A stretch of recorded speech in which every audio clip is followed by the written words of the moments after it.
విశ్వావసునామ సంవత్సరంలో ఉగాది తర్వాత గురువు మారగానే అఖండ రాజయోగం పట్టబోతున్నటువంటి 5వ రాశి సింహరాశి. ఎందుకంటే సింహరాశి వాళ్ళకి గురువు 11వ స్థానంలో సంచారం చేస్తున్నాడు.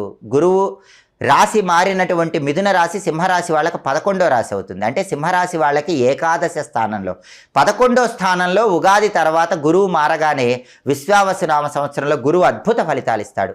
ఏకాదశం లాభం అంటుంది జ్యోతిష శాస్త్రం. అసలు ఏ గ్రహమైనా 11వ స్థానంలో ఉంటే తిరుగులేని అదృష్టం కలుగుతుంది. అందులోనూ దేవగురువైన బృహస్పతి 11వ స్థానంలో ఉండటం అంటే అంతకంటే అదృష్టం ఇంకొకటి ఉండదు.